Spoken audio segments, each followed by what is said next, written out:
In order to make America great and glorious again, I am tonight announcing my candidacy for President of the United States.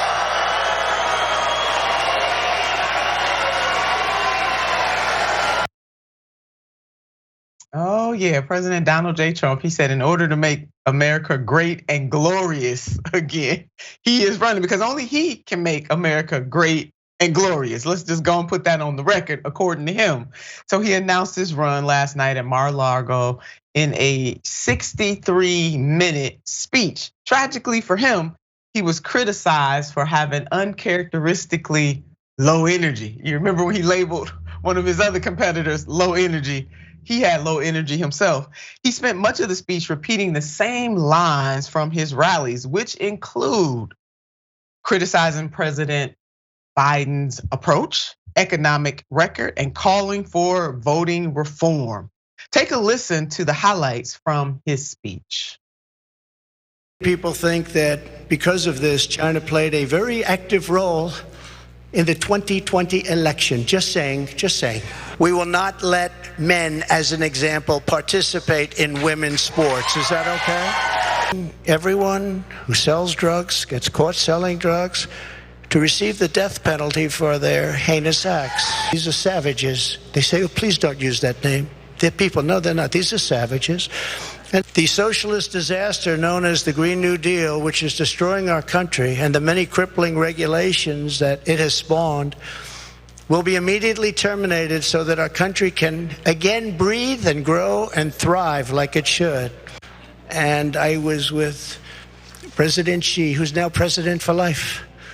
I call him king. He said, no, I'm not the king. I said, yes, you are the king. You're president for life. It's the same thing. President for life. This is really what he's after. And just all of the hate speech. We need to buckle up and get ready because he's gonna double down on all of that, whether it's racist, transphobic, I mean, you name it. That is what we have in store. Mayor, your thoughts about this grand announcement to make America great and glorious again? I'm baffled at what I heard last night, and these clips just highlighted it exceptionally. Listen, let's be honest. Donald Trump is responsible for everything good that has ever happened in America, even before he was born. We can't even pretend. He said last night, excuse me, this gentleman doesn't even know how long the presidential term was. He said for decades and decades, he was responsible for no wars. You were only president for 4 years. He said it was him and the great warriors that stopped all the Muslims' attack on America. This guy is so disgusting in his thought. He's beyond sick, and that is not a joke. I'm not saying that hyperbole. He's a narcissist. I think the benefit of Donald Trump running again is the exposure, how many candidates we get to expose and how many progressives will once again win. We saw progressives make unbelievable gains in 2020 with him on the ballot. So I'm excited about Donald Trump throwing his hat in again. One, because it points out how dumb American politics are and what people are willing to do for whiteness.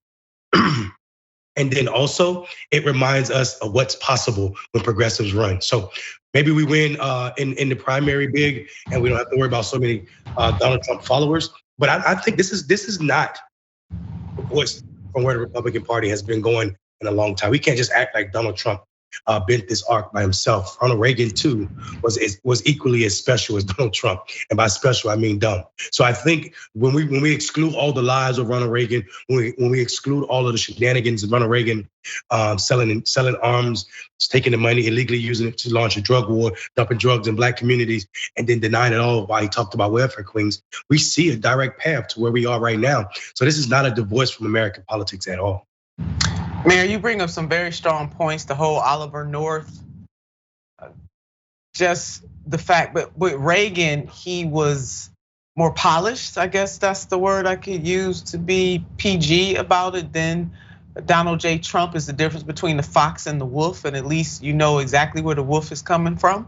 And the wolf in this case would be Donald J. Trump.